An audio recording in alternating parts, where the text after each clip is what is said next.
So I welcome everybody this afternoon, and this is an opportunity to contemplate life, reflect on it.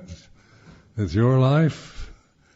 So what I talk about, what I reflect on is the way things are. This is the best definition of the Pali word Dhamma, reality, or the truth of the way it is, which is to be reflected upon, to be observed rather than defined by somebody else. So this afternoon, see that this is an encouragement to observe, to be the observer, the knower, awakened, aware of feeling, of heat and cold, pleasure, pain, of pressure, physical pressure, emotional experiences, pleasurable, painful, exciting, boring, whatever. And this sense of knowing, of being aware, the awakened consciousness with awakened attention in the here and now. So it's very simple. In fact, it's ultimate simplicity. But we're not very simple. And we're very complicated creatures. At least I am.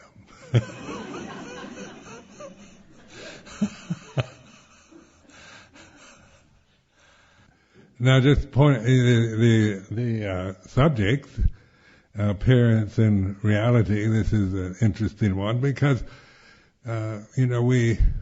the word reality or the real is, we think we know what the real world is. We assume, we have this assumption that it is, what everybody agrees is the world and what we are conditioned to experience in it. How we perceive it through our cultural conditioning, through our own attitudes and tendencies. But and then how things appear, and what is the difference between how things appear and the reality. This is for reflection, to contemplate this, because these are just words, but they're pointing at a way of observing, maybe of looking at yourself or life around you in a different way than just the habitual tendencies that we tend to conceive ourselves or experience life through our habits and our emotions and our prejudices, fears and attitudes, opinions. So I think many of us were attracted to Buddhism because it's this kind of invitation to investigate life, to come to terms with it, look at it, not just be kind of caught in the conditioning that we've experienced, or just feeling, getting negative or disillusioned or depressed by the experiences we have as we grow up and grow old. And this we see in a country like this, which is, an affluent country. We've had, compared to so much of the world's population, very privileged lives in terms of government security and material benefits, comforts, opportunities that, of course, when you hear about other places on this planet, other countries, what people have to put up with is pretty difficult, with poverty, with wars, with all kinds of difficulties. So here in Britain, we've had during this time, say my lifetime, I can't complain about the externals. I can complain if I want to, but in terms of life as I've experienced it, the external part, the material part, the family, the society, the opportunities, and that for doing what I want, for education, for travel, for, having luxuries and wealth and things like this have been, fairly open and obvious. But the complicated part of our humanity is our personality. And it's this sense of ourself that becomes very apparent if you're not just living on a level of survival. If your basic needs in life are not being met, you need food, shelter, clothes, and something to wear, medicine for your ailments, then our life has much more immediate. It's a necessity to just survive. Get some food, get something, a shelter for the night and that. But in our life, in an affluent society, we have a lot of time. We can take a lot for granted. And we aren't just living on the edge of survival. Most of us have, with the national health system and the dole and the other things, opportunities for being taken care of when we lose our jobs or our health. But so many people at this very time, don't have such opportunities. And sometimes they're even sometimes more alert and aware than we tend to be, because they're actually living on the edge of survival. If you're living, in the edge of survival, it's the survival mechanisms that are operating, then you learn how to survive. But in affluent societies, such as here or in Europe or America, we can take a lot for granted, and we can become very complicated, neurotic people. And we can make endless problems about our lives, about each other, about the world we live in. And because we are conditioned to see the world from a distorted perceptions. Now this is just to get to the basic roots of it all. Now, say at this very moment when we're sitting here in this sala, we're all experiencing consciousness. Consciousness is the common factor that we all share at this very moment. Each one of us is a conscious being.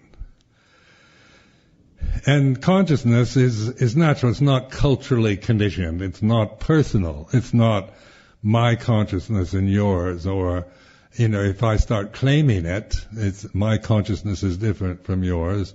What I really mean is my personality or my feelings or my views or opinions are different from yours. But actually just pointing to this, what we're experiencing beyond the conditioning process that is natural when we're born, when a baby's born, it has a human body and it's conscious. These are what we call natural conditions. They aren't created out of ignorance or out of cultural prejudices or biases or anything. They're just natural conditions to this realm, planet Earth and the solar system we live in. So putting this in a context of non-self, it's not, we acquire this sense of our separateness and our personality and our identities after we're born. We're not born with an ego or a perception of being English or French, Thai or anything like that. That is inculcated in us after we're born. So we have a sense of ourself as a separate being, identified with our bodies, with the appearance of it, with the age of it, with the gender of it, with the color of it, and on like that. And then we have different ethnic backgrounds, different classes, races, and so forth that are conditioned after we're born. Now, just pointing to the natural conditions that we don't create, that human beings don't create the body or the consciousness. It's like the trees or the mountains or the seas or the things. These are just natural conditions. They're, just emphasizing this, but we're experiencing consciousness which is from a particular form, the human form that we have, the body. So like I'm sitting here and so I see you over there. It's like you're all separate. I'm here, you're there. And therefore we're separate persons, separate people. And then we can project, I can project onto you, all kinds of things, of attraction, aversion, prejudice, cultural attitudes, fears and desires and whatnot that I can create. But getting to the basic reality of this moment is the consciousness is the same. So consciousness then is unitive. It's not a divisive. The body is divided, isn't it? My body's here, your body's there. So when we identify with the body as our world, as our reality, then we're always seeing the world from a very mortal condition, the human body we have, and we're always seeing it as separate. You're somebody else. And so you come and go in my life, but I have to always live with myself. So this is, throughout my life till the body dies, I have to, when I leave here, I have to go back to my kuti. And you go back to your homes, but I have to live with myself for the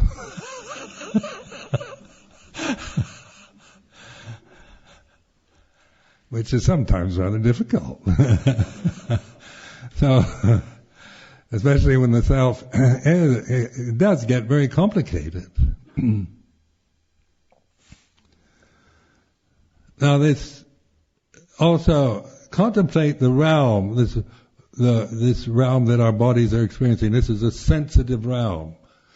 It's about feeling. So we, the human bodies, all conditioned phenomena, is about feeling. Consciousness is it supports feeling through these various forms.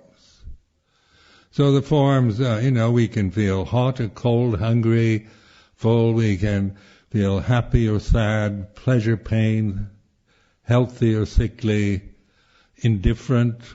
We can be high or low, or jealous or frightened or angry, greedy, whatever. And then the human bodies we have are total, we're incarcerated in a lifetime within a sensitive form. So it's just the way it is. I'm not complaining, just pointing to the fact that this is the way life is. This is the reality of this situation. And if then we tend to think life should be peaceful and healthy and happy and good, but that's not the way this realm operates. Sometimes, it goes from one extreme to the other. Much of our life is neither particularly happy or sad. It's just ordinary.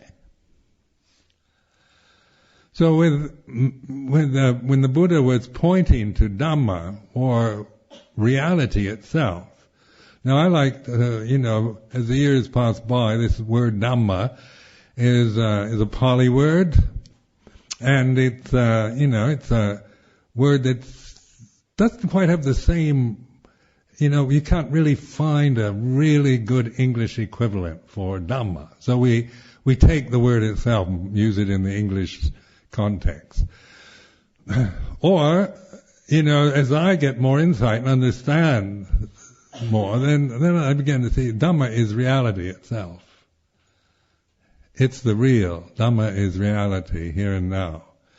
And then we awaken to reality. It's mindfulness. So this is what the whole emphasis of Buddhist meditation is, on mindfulness. Awakening to reality. Not to reality as it's defined by culture or personal attitudes or by religion even. It's not, Buddha never tried to define reality or tell you what you should believe is real. The whole aim of the Buddha's teaching is pointing to reality. So it's a kind of emphasis on wake up and see, kind of encouragement. Man, just wake up and look, observe the real. You don't have to, if I define it, then you probably look for something else. The Ajahn Sumedho told me reality is this, and I spent a lifetime looking for what he described.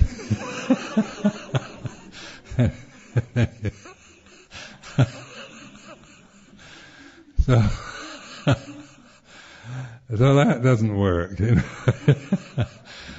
So this is like the Buddha is these words in this tradition. It's a very skillful tradition, this Pali Theravada tradition, because it is an expedient means.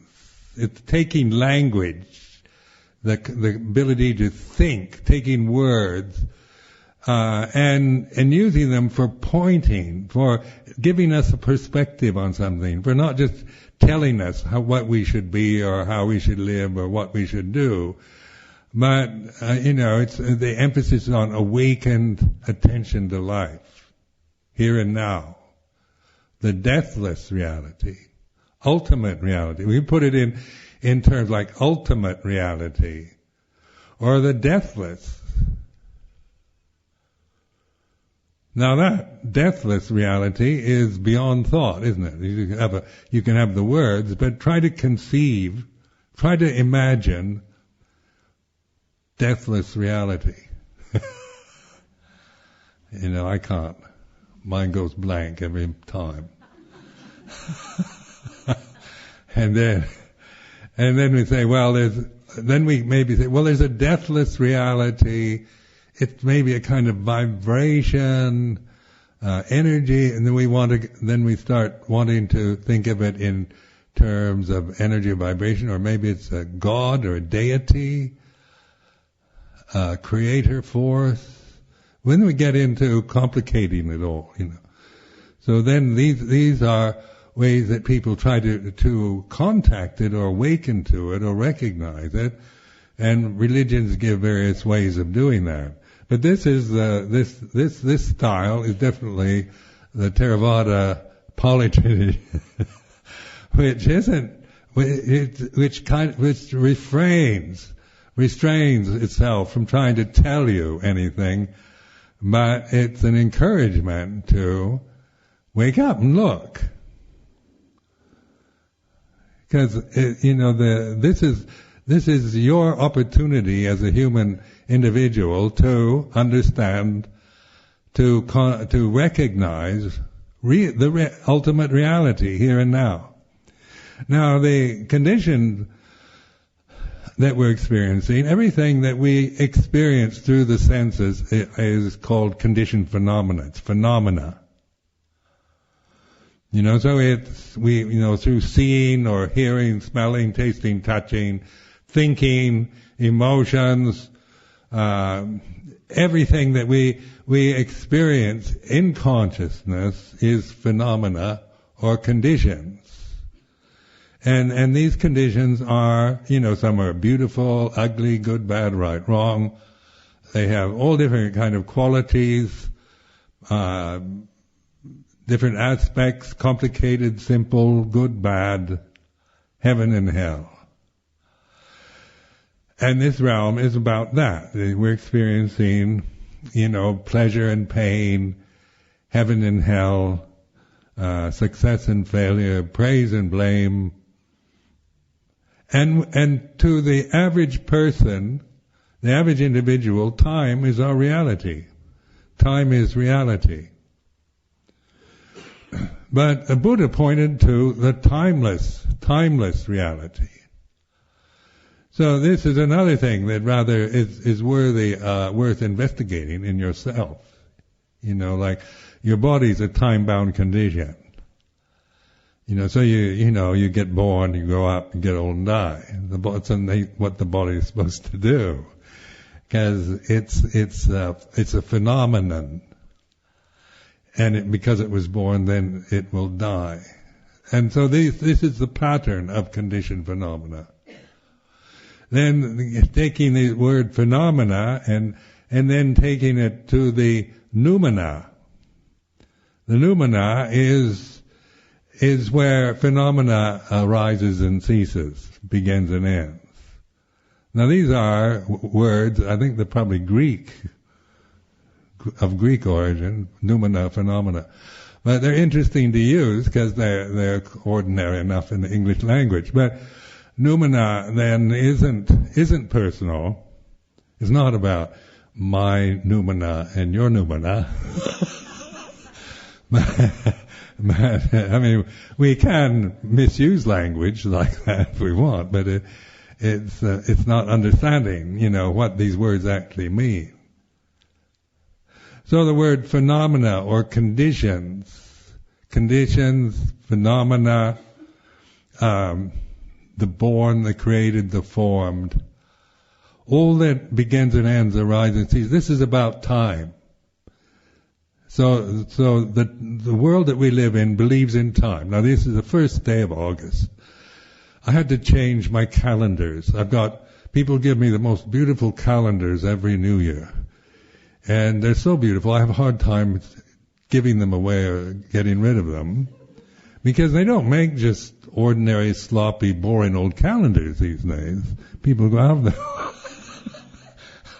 They make kind of works of art. So every beginning of the month I have to go through my kuti changing the calendars.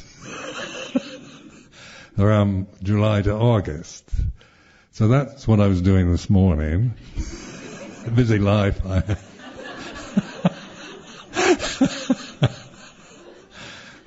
And then we also have British summertime, Another complicated thing. And then, then we're living in, way far north, northern hemisphere, where the days are getting shorter and nights are longer. This is about time. This is Kalika Dhamma. This is the way things are. This is about phenomena, birth and death, arising and ceasing.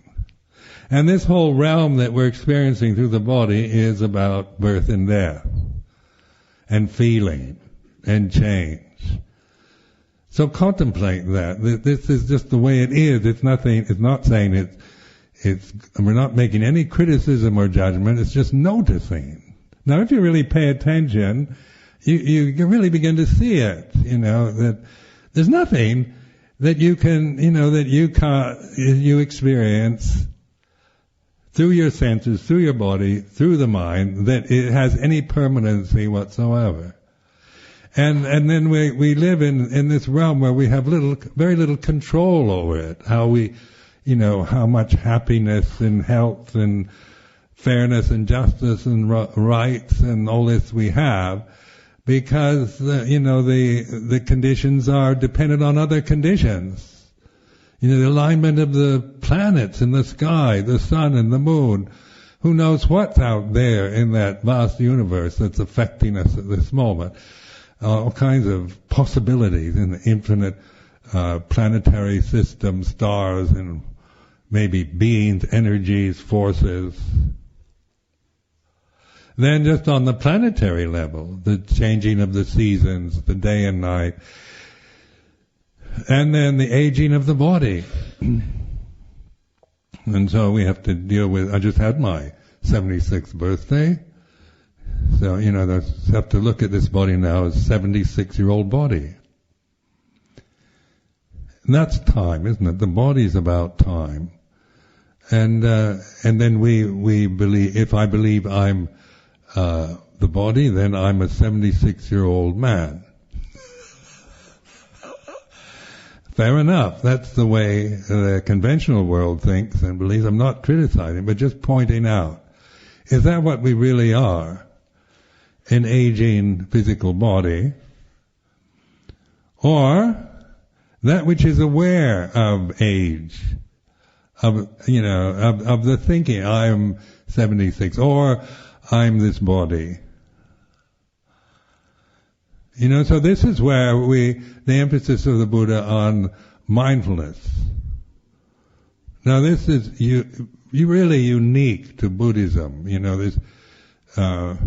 This is what is unique to this particular religion, is the Buddha's emphasis on mindfulness.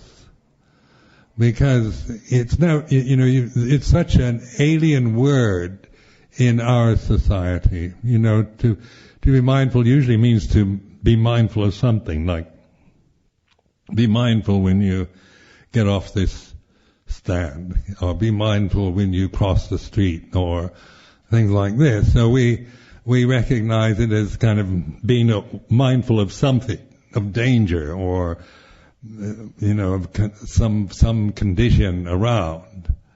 But when the Buddha is using the word mindfulness, or sati sampajanya, the Pali word for it, it's not just being aware of something, an object, but is open state of attention. Mindfulness then allows us to recognize reality, to realize, to be the noumena itself, rather than this person, this physical body, these emotions, these thoughts, opinions, fears, habits, that we tend to always define ourselves, judge ourselves according to the conditions we're experiencing.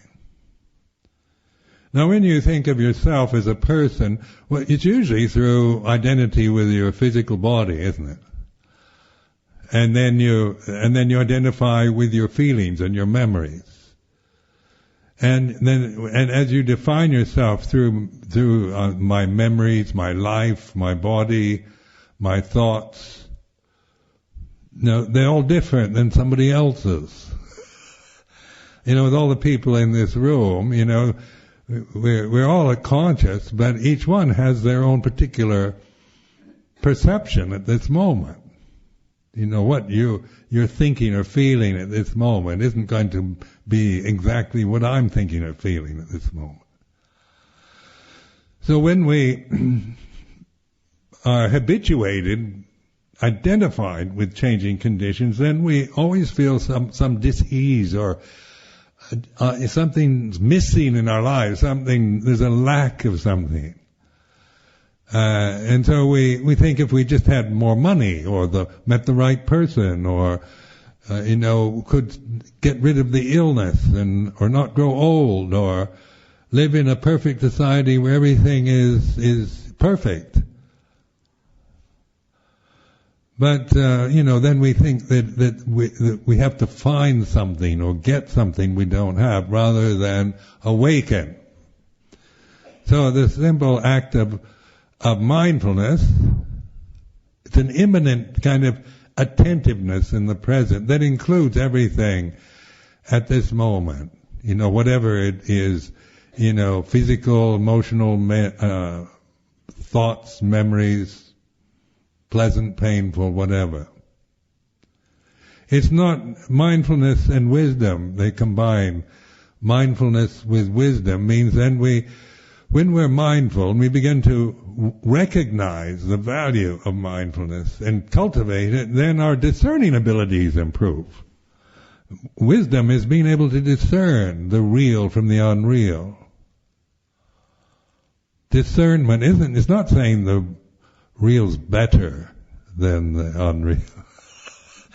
It's just able to see this is reality, this is the appearance. And so, practicing like this for many years now, I put it to the test. This is over 40 years as a Buddhist monk. So, how I practice then is discerning the real, knowing the real is the real and the unreal. Not to, unreal isn't a denying of anything, but it's a way of looking at the body, at the emotions or the feelings or the thoughts or the memories or the sense of myself as a separate personality. My own conditioning, from my own cultural background, perceptions of what's right and wrong, good and bad, and the kind of package that I got from my parents and the place I was born and grew up is like this. So this is like this mindfulness then brings us is the gate to this noumenon, this pure awareness, deathless, conscious point, here and now. And it's beyond thought, if you're trying to figure it out. And so, thinking is a time-bound condition. You can't trust thinking, really. It can maybe, if you use it rightly, thinking can be a tool to use. But as an end in itself, you'll get yourself your brain in a twist if you try to figure Buddhism out.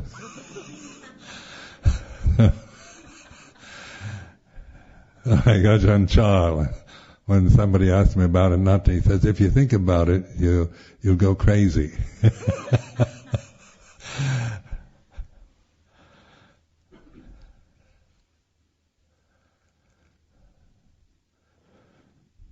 Now this is, when say the ego, the sense of myself as a person, as a physical being, as this monk, and then that is what we call conventional reality.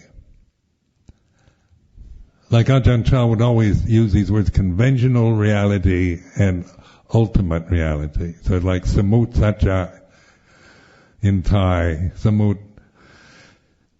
well it's Pali words, but they use them in Thai. Samut means conventional reality. It's okay, we can think tomorrow and then day after tomorrow and yesterday, and I've got to meet this person or go to the doctor and things like this. It's conventional reality. It doesn't mean that we give up. We just become a kind of zombie living in a state of ultimate reality where we don't feel or notice anything.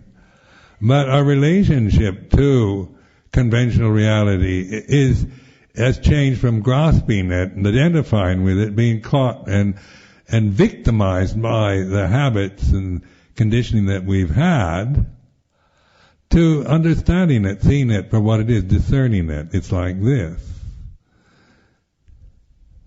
So discernment is knowing, is a direct, conscious knowing of reality and the phenomena that arises and ceases. And of course, the physical body has its lifespan to live, but throughout the day and night we have to deal with emotional experiences, thinking and memories, pleasure and pain. We hear, this is the information age, so we're always aware, so much aware of all the things that are going wrong in the world. People talk about their stressful lives, but you listen to the news or read the newspapers or very much, and you're going to feel stressed because they don't. There's nothing about ultimate reality in it, or even the good side. It's about of conventional. It's about the war. David Cameron screwed up in Pakistan and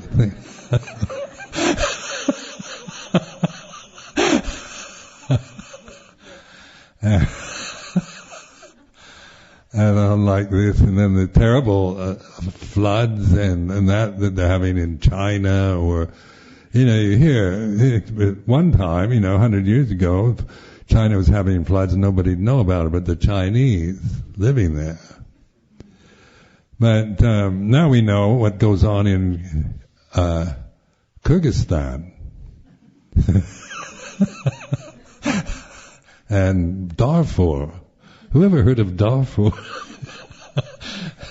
Places like this, because now the media present us with all the catastrophes, the corruption, the scandals, the problems, the wars that are existing at this time on planet Earth.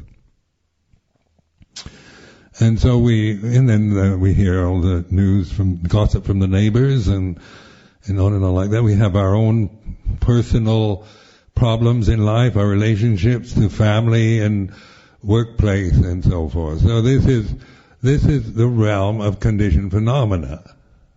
It's like this. It's a complicated, ongoing irritation that we have to bear with.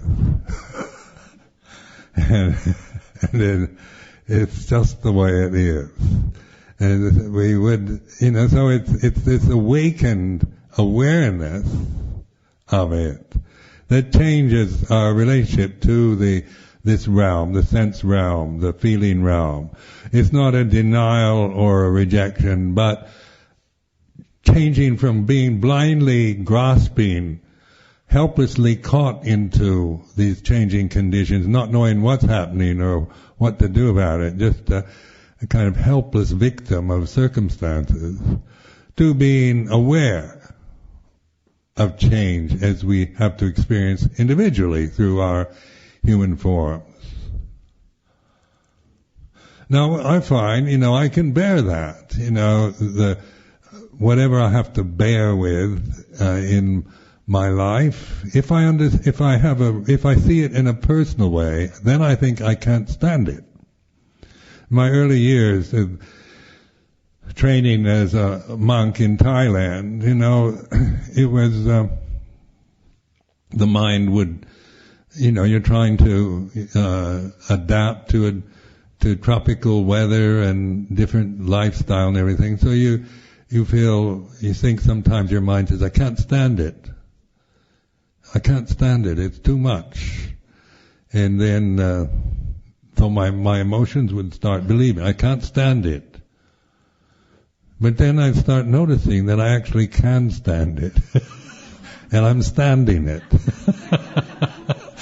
At the very moment my mind says I can't stand it. And that was quite an insight. So this is how you begin to observe yourself. Notice this is not critical. I'm not criticizing, like saying I should be able to stand it, but I can't. Then the ego forms around. I should be better than what I am right now. But it's not about trying to make yourself better as a person, but seeing the nature of phenomena. And that which is aware of phenomena is a noumena. It has, once you begin to recognize it or discern, then you find your refuge in this awareness. It's the still point. It's what they call a gupa, unshakable still point that we begin to recognize while these changing conditions operate according to the way they are.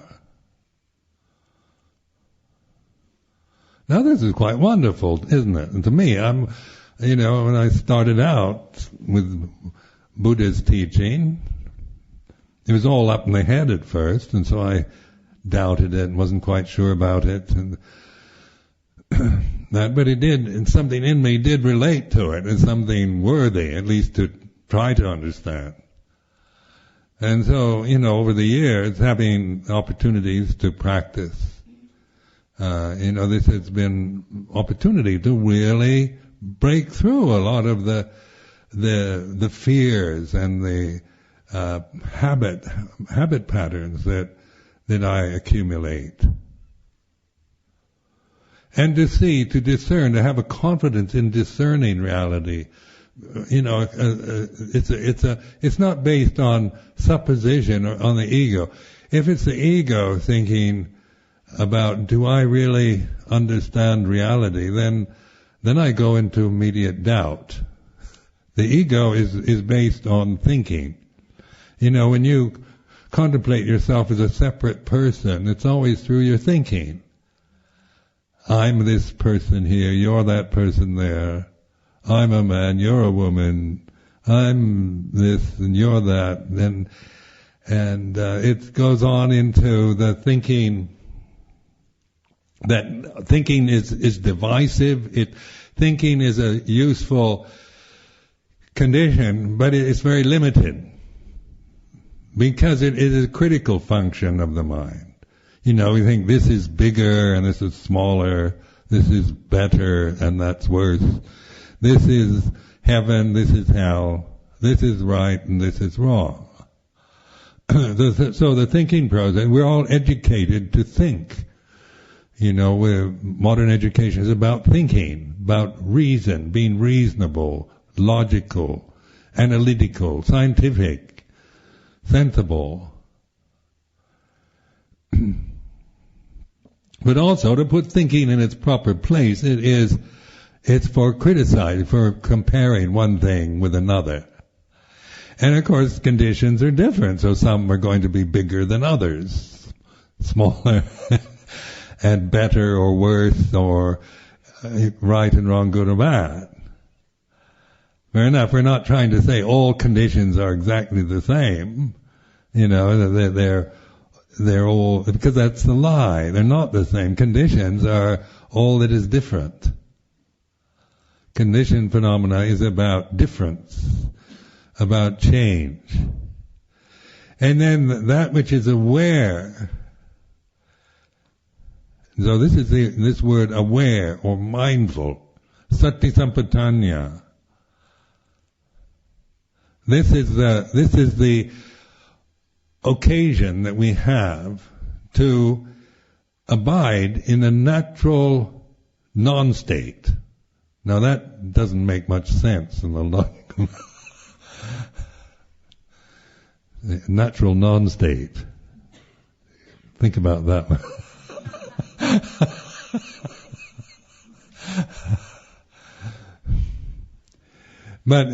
But the natural non-state, then I put that as the unborn, uncreated, unformed, unconditioned, the deathless, the noumena. And it's through consciousness that we recognize, that we discern. It's because of consciousness that discernment is possible. And the human condition itself. Now the human species is one that can reflect in this way. And this is what the Buddha did. Was he reflected on the way things are. Now the animal kingdom, say just the mammalian kingdom that we live with, the dogs and cats that we love or hate, whatever. The rats and the birds and whatnot. The birds aren't mammals though. I do have some scientific knowledge. But they're all conscious. The same consciousness is the same. Whether it's a bird or a rat or your pet cat or whatever. It's the consciousness. Now I'm not telling you, this is for reflection. Consciousness, we're all experiencing the same consciousness, but the forms are different, like the species are different. Why do cats always look like cats? Why do dogs, and birds, you have woodpeckers and have robins and swallows. Why can't they just be all, why can't they change forms? A swallow become an eagle? And in fantasy and fairy tales they can, but in terms of the reality of that we're observing, there's so many different phenomenal forms or species. Now, what is special about the human one then? Because we aren't that much different, are we, from chimpanzees or gorillas, monkeys? I mean, we have, maybe some people would find this very offensive, but but actually, with the mammalian kingdom, dogs and cats. Why do the English love dogs so much? What is it that they love their dogs? Because dogs have similar emotions to humans, don't they? They can be very affectionate or very angry, and you can hurt their feelings. If you talk bad to them, they look hurt. I experimented. I had a dog once where I'd say the most awful things in a sweet melodic voice, and the dog picked up on the melodic voice, not on the words. That's sensitivity, isn't it? Then they're happy when they, and they eat, and sleep, procreate the species. Similar, it's not that much different from us. But a dog, at least the dogs I've known, they aren't very self-reflective. And so, now humans, sometimes all humans seem to lack, sometimes aren't very self-reflective either, but this is the point of the Buddha's teaching, is to awaken, to be able to use this gift that we have as a human in this human form. And so it's a gift. Or in Thailand, for example, they're always telling me what a precious thing it is to be born as a human being. And I was much more cynical in those days when I first went to live in Thailand. I think, I don't see, I think it's a curse being human. You have the memory, you have so sensitive in your feelings, because people just look at you cross-eyed and you feel something. You look at a dog cross-eyed, it doesn't feel anything. It doesn't seem to. So, but then, in the Buddhist world, they're pointing to this is what Buddha really means, this word, meaning it can be a human individual awakened to reality. It's not a kind of God living out in space or anything like that. So you can have Buddha images, you can make Buddha rupas, look kind of in their iconic forms, human style. Because this is what we're all capable of, not to become a Buddha, and some kind of personal wish to become a Buddha, but to be this awareness, awakened in the present moment to Dhamma. Buddha is aware of Dhamma, knows reality. So in this tradition, when we have this tradition of taking the three refuges in Buddha Dhamma Sangha. So you say Buddhaṃ Saranang Gacchāmi, Dhammāṃ Saranang Gacchāmi, Saṅghāṃ Saranang Gacchāmi. This is what it's all about. It's taking refuge in awareness, in reality, in virtue, so that our lives as human beings, we're taking responsibility for living in a virtuous way, for doing, our actions as human individuals. We can use our bodies to harm or divide or kill others, or we can use our physical forms the remainder of our lives for goodness, for compassion, caring, helping, supporting, doing good in the world, practicing. Supatipanno, they say, one who practices the Dhamma, who lives by the Dhamma. So these refuges then, contemplate these refuges are, a refuge is a safe place. You seek a refuge for safety, isn't it? Because there's danger, and we all want a refuge to get out of the danger. So then, this to me, over the years, just this simple chant that we do, so ordinary, part of, like those of you who come from Buddhist backgrounds, from Thailand, Sri Lanka, Cambodia, whatever, this is part of your culture. It can be just Bhutang Saranam Gacchami, just without really knowing the profundity of that. But a meditator, when you start practicing and investigating Dhamma, then you see that Bhutang Saranam Gacchami is just like a beautiful thing to think. Remind yourself to be mindful, because we forget.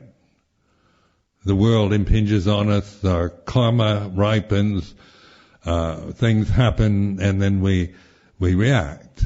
We get carried away maybe with anger or jealousy or fear, desires. But then, then this Bhutang Saranam Gacchami is a reminder, starting right here and now, to remind here and now the timeless reality, the perfect noumena, consciousness.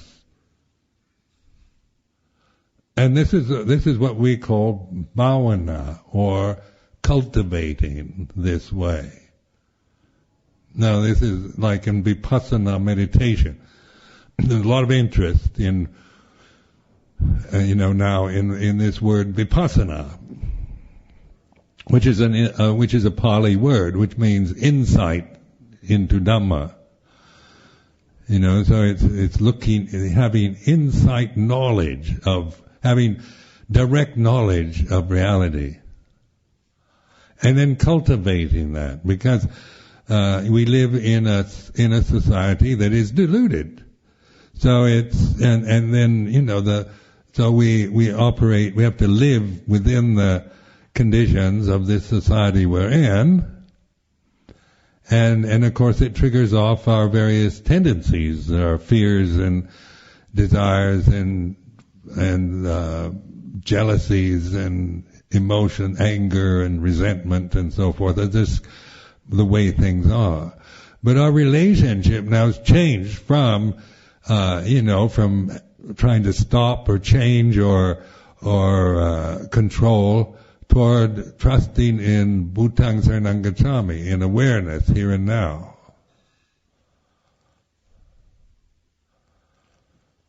So your real trust then is that you find this refuge, you recognize it, and then you cultivate it.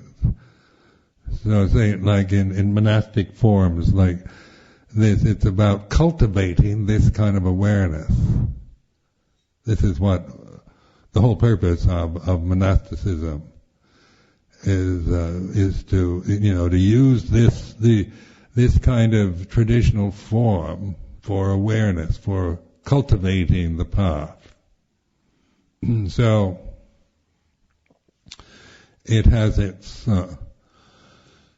it is a form that has its boundaries. We have discipline. It's not about each one of us kind of picking and choosing. We learn. It's a tradition, so we learn to just live within the structures that of this particular form. And then the point is to observe how we react to it. And so that, because any kind of restraint, you can't do what you want, or go where you want to go, or say what you want to say, or, then you're celibate, and you're in some kind of traditional form that is very different from your own cultural expectations of life, and it brings up all kinds of frustrations and criticisms, and we get attached, we get repelled, we get critical, but all this is grist for the mill. It's the path. We observe. Our refuge is in this knowing. It's like this.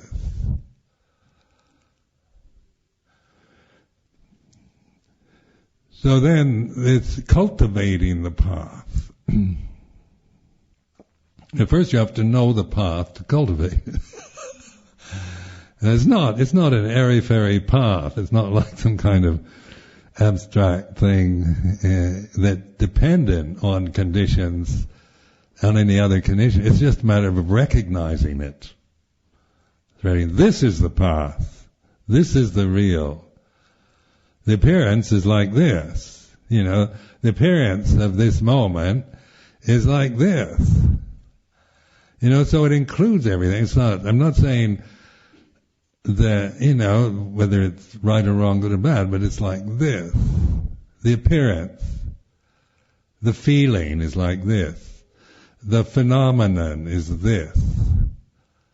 As one is directly experiencing through your, through the sensitivity of your form, and through, but you're seeing it from consciousness, undistorted consciousness, rather than experiencing life, interpreting your life always from the distortions of conditioned phenomena.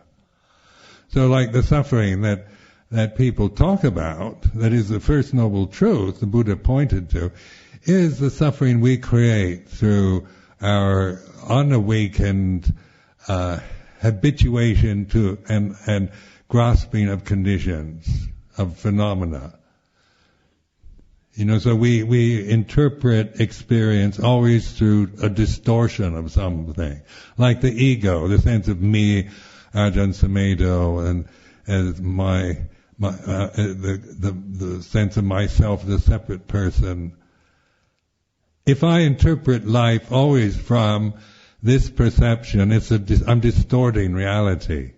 I experience always, I feel like this, and I want this, and I don't like that, and the ego has its own, its own complicated neurotic scenarios to present. But the awareness is the awareness of the ego. So the ego then is recognized. It's not rejected or criticized. It's seen. So, I found in my own practice over these years, the ego will go on to say, I can't stand this. But I know what that is. That thing in me that says, I've had enough, I can't stand it. I know that. There's a knowing. And, you have different, at my age, you don't have the energy, the resilience, so, like when I went to North America last May, I left, for Canada and the United States, 2 months. And before that, I was in Portugal for 2 weeks, climbing up old castle walls, ramparts, going here and there. Then I came right back here and gave a 10-day retreat here at Amaravati, and 1 day off, then I flew off to North America. I was exhausted. Because, I used to be able to do things like that when I was younger, but fatigue, physical fatigue and so forth, this is just the way the body is. This is part of age. Now, seeing it in terms of the ego or from discerning it is different, isn't it? From the ego, then it's, I'm so tired, exhausted, or it's like this. So you're certainly aware of feelings of being tired, exhausted, but you're not lost in it. It's just this time, the conditions, having been through all these different things, and then, being so active, then if body feels like this. Where if it, I feel like I'm so exhausted, I can't do things like I used to. Then I'm living in a community where everybody's considerably younger than I am. So, they see me more like, that some of the monks treat me like I'm getting senile. I keep waiting for the signs. Like I'm more meticulous now than I ever was. Build something on my robe, and I hope nobody notices. You think, oh, he's going gaga. And then you have, the memory's not quite so good, and then you think, oh, I've got Alzheimer's.